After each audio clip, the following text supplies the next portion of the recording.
गुरुवंत है। आज हम लोग हाई स्कूल के विज्ञान को हम लोग कवर करेंगे आज।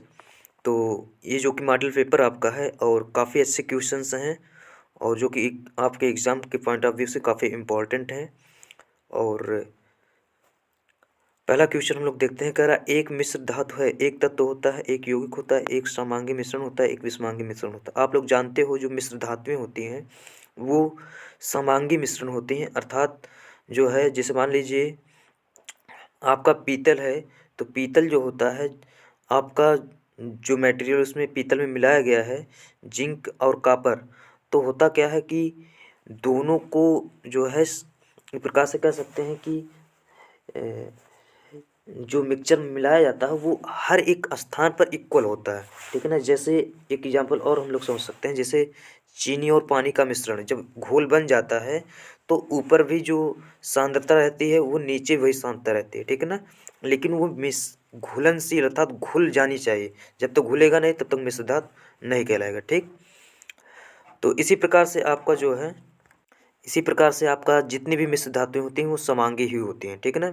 समांगी का मतलब ये होता है कि हर एक पार्ट जो होता है उसका समान मात्रा में होनी चाहिए जो कुछ भी मिलाया गया है। ठीक। तो आपका ऑप्शन नंबर जो ग है वो आपका राइट हो जाएगा। ठीक है ना। जो आपका ऑप्शन नंबर ग है वो क्या हो जाएगा, राइट आंसर हो जाएगा। अगला क्वेश्चन हम लोग देखते हैं। कह रहा है निम्नलिखित में से असंतृप्त हाइड्रोकार्बन को पहचानिए। असंतृप्त हाइड्रोकार्बन को पहचानना है। तो पहला है CH2 CH3 CH2 CH2 CH3। ये नहीं है, यहाँ पर डबल बॉन्ड दूसरे ऑप्शन में है, तीसरे ऑप्शन में नहीं, चौथे ऑप्शन में भी है। ठीक है ना। अर्थात आपका दूसरे ऑप्शन में और आपका जो है डी वाले ऑप्शन में अर्थात बी और डी में डबल बॉन्ड मिल रहा है। इसका मतलब ये है कि आपका जो है असंतृप्त हाइड्रोकार्बन हो सकता है। असंतृप्त का मतलब जिसमें डबल बॉन्ड या ट्रिपल बॉन्ड मौजूद हो उसे हम लोग असंतृप्त हाइड्रोकार्बन कहते हैं। तो आपका ऑप्शन नंबर ए और बी नहीं, बी और डी। तो ध्यान दीजिए जो खा वाला ऑप्शन कह रहा है बी और डी, बी में भी डबल बॉन्ड है और डी में भी डबल बॉन्ड है। इसका मतलब यही आपका आंसर सही हो जाएगा, अर्थात बी वाला जो है आंसर क्या हो जाएगा, राइट हो जाएगा। ठीक। अगला क्वेश्चन हम लोग देखते हैं।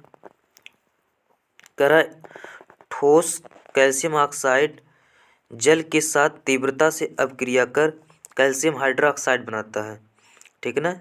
जल के साथ जो है क्रिया करता है क्या बनाता है, कैल्शियम हाइड्रोक्साइड बनाता है। तथा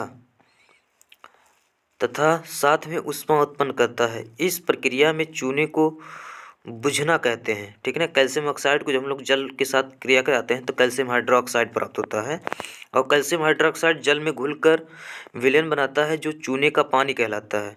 निम्नलिखित में से कौन सा कथन चूने के बुझाने तथा इसके विलयन बनाने के लिए सत्य है। ठीक है ना। कथन चूने के बुझाने तथा इसके विलयन बनाने के लिए सत्य है। कह रहा पहला, यह एक ऊष्मा शोषी अपक्रिया है, नहीं, यह एक ऊष्मा क्षेपी अपक्रिया है, हाँ ये आपका राइट है, ऊष्मा क्षेपी होता है। उसके बाद कह रहा है परिणामी विलयन की pH 7 से अधिक होगी, हाँ क्योंकि क्षारीय रहता है आपका जो क्या नाम कैल्शियम हाइड्रोक्साइड है। तो आपका ऑप्शन बी और जो सी इसमें जो मिल रहा है, मतलब कहने का मतलब ये बी और सी इसमें आपका सही है। तो आपका जिस ऑप्शन में बी और सी रहेगा वो आपका सही हो जाएगा। का में ए बी कह रहा है, खा में कह रहा है बी और सी, तो आपका जो खा वाला आंसर वो आपका राइट हो जाएगा। जो आपका खा वाला आंसर वो क्या हो जाएगा, आपका राइट हो जाएगा। ठीक। अगला क्वेश्चन हम लोग देखते हैं। कह रहा है एक परमाणु की परमाणुविक त्रिज्या का निम्नलिखित में से कौन सा कथन दर्शाता है। तो सही कौन सा दर्शाता है इसको देखना है। तो आपका फिगर दिया गया है जो परमाणुविक त्रिज्या है। तो ध्यान दीजिए जो परमाणुविक त्रिज्या होती है वो आपका बाह्यतम कोश के इलेक्ट्रॉन और नाभिक के बीच की दूरी होती है। तो पहले जो फिगर दिया गया है, फिगर को और हम बड़ा कर देते हैं। पहले वाले फिगर में देखिए यहाँ पर जो है आपका नाभिकीय त्रिज्या के बारे में दिया गया है। दूसरे फिगर में जो है आपका एक इलेक्ट्रॉन दर्शाया गया है जो कि के कहला रहा है और उसमें एक इलेक्ट्रॉन दर्शाया गया है और वहाँ से बाह्यतम कोश का जो एक इलेक्ट्रॉन जिसमें मूव कर रहा है वो इसके लिए जो है बाह्यतम कोश हो जाएगा और नाभिक के बीच की दूरी, हाँ ये तो दूसरा वाला फिगर दर्शा रहा है। तीसरा वाला क्या दर्शा रहा है, तीसरे में इलेक्ट्रॉन देखिए है कि नहीं, 72 कोष में है। इसका मतलब तीसरा वाला भी सही हो जाएगा, डी वाला आपका नहीं होगा। क्यों? क्योंकि नाभिक तो लेके गया ही नहीं है, ठीक ना। तो आपका दूसरा और तीसरा जो है इसमें मैच कर रहा है। तो ऑप्शन हम लोग देखते हैं, पहला तथा दूसरा नहीं, दूसरा तथा तीसरा। तो आपका जो खा वाला आंसर है वो एकदम से राइट हो जाएगा, ठीक है ना। जो खा वाला आंसर है वो आपका क्या हो जाएगा, एकदम से राइट हो जाएगा। अगले क्वेश्चन की तरफ हम लोग बढ़ते हैं। कह रहा है कॉलम 12वां क्वेश्चन, कॉलम ए तथा ए में दिए गए रासायनिक पदार्थों का सुमेलन बॉक्स कॉलम क्या नाम, कॉलम बी में दिए गए उनके अनुप्रयोगों से कीजिए। पहला है कह रहा है कॉलम ए में ब्लीचिंग पाउडर, बेकिंग सोडा, धावन soda, calcium chloride, sorry sodium chloride. और बी में कह रहा है कांच का विरचन, H2Cl2 का उत्पादन, विरंजन प्रति अम्ल। तो ध्यान दीजिए, जो ब्लीचिंग पाउडर होता है वो आपका विरंजक के रूप में कार्य करता है। किसके रूप में कार्य करता है, विरंजक के रूप में। तो आपका जो ए होगा वो सी के साथ मिल जाएगा, ठीक है ना। तो बी वाला तो भी मिल रहा है, सी वाला भी मिल रहा है, यानी खा मिल रहा है और गा मिल रहा है, ठीक। उसके बाद बेकिंग सोडा, बेकिंग सोडा जो होता है वो आपका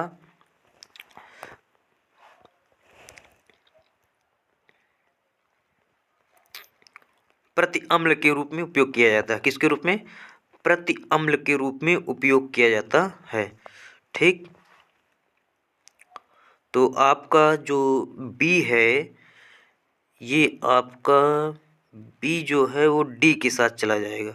इसका मतलब ए का जो है आपका सी के साथ जा रहा है और बी का डी के साथ। इसका मतलब यही ऑप्शन जो है सही भी होगा, गा वाला।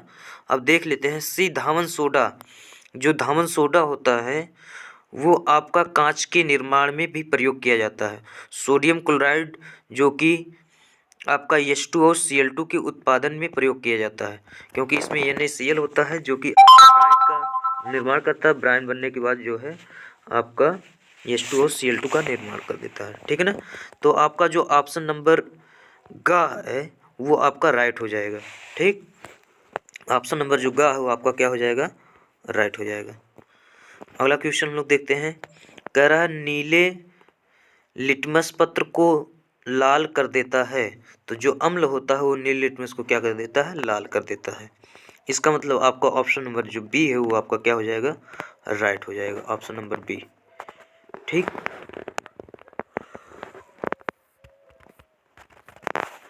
अब यहाँ देखिए बायो के क्वेश्चन को दिया गया है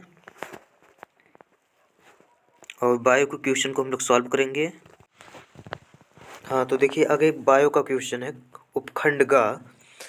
कह रहा है चूने के पानी से भरी परख नली में जब मुंह द्वारा फूंका जाता है तो चूने का पानी किसकी मौजूदगी के कारण दुधिया हो जाता है। ऑक्सीजन के कारण, कार्बन डाइऑक्साइड के कारण, नाइट्रोजन के कारण, जलवाष्प के कारण।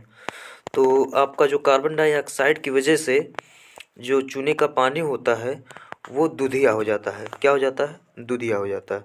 तो आपका पहला ऑप्शन है कह रहा है का, दूसरा ऑप्शन खा, तीसरा ऑप्शन गा और चौथा ऑप्शन घा है। यानी पहले ऑप्शन में ऑक्सीजन है, कार्बन डाइऑक्साइड, नाइट्रोजन और जलवाष्प। तो आपका ऑप्शन नंबर जो खा है वो आपका राइट हो जाएगा एकदम से, ठीक। अगला क्वेश्चन हम लोग देखते हैं। कह रहा कुछ डायनासोरों में एक पिच यानी मौजूद थे, ठीक, किंतु उड़ नहीं सकते थे, ठीक है ना।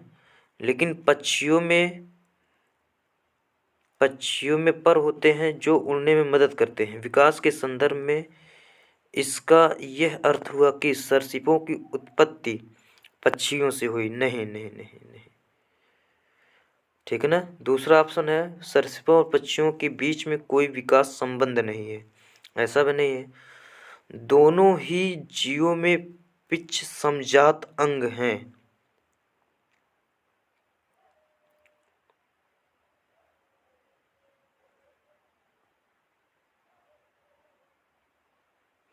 और जो घ वाला ऑप्शन है कह रहा पक्षियों की उत्पत्ति सरीसृपों से हुई। तो ये तो है आपका, ठीक है ना। जो पक्षियों की उत्पत्ति हुई है वो किससे हुई है? सरसीपों से हुई है। तो इसका मतलब ये है आपका ऑप्शन नंबर जो घ है वो आपका राइट हो जाएगा। ठीक है ना, विकास के संदर्भ में क्या, तो आपका जो ऑप्शन नंबर घ है, पक्षियों की उत्पत्ति सरसीपों से हुई है, वो आपका राइट हो जाएगा। ठीक है ना,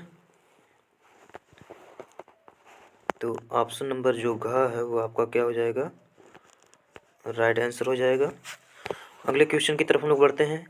कह रहा है यदि किसी जीव का जीवाश्म पृथ्वी की अपेक्षाकृत गहरी परतों से प्राप्त हुआ, पृथ्वी की अपेक्षाकृत गहरी परतों से प्राप्त हुआ है, तब हम भविष्यवाणी कर सकते हैं कि यदि किसी जीव का जीवाश्म पृथ्वी की अपेक्षाकृत गहरी परतों से प्राप्त हुआ, तब हम भविष्यवाणी कर सकते हैं कि जीव का विलोप हाल ही कुछ वर्षों में हुआ।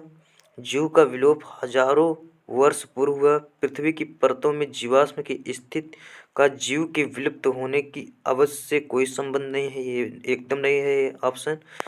विलुप्त होने की अवधि का निर्धारण नहीं किया जा सकता है, ऐसा भी नहीं है। जीव का विलोप हजारों वर्ष पूर्व हुआ है, ये आपका जो है दर्शाता है जब जो है पृथ्वी के अंदर कोई भी चीज़ें जो है जीवाश्म पाए जाते हैं, तो वो दर्शाता है कि जीव का जो विलोप हुआ है आज के लगभग कई हजारों वर्ष पहले हुआ था। इसका मतलब आपका ऑप्शन नंबर जो गा है वो आपका क्या हो जाएगा? गा करें सॉरी, खा जो है आपका क्या हो जाएगा? राइट हो जाएगा। तो आपका ऑप्शन नंबर जो खा है वो आपका क्या हो जाएगा? राइट हो जाएगा।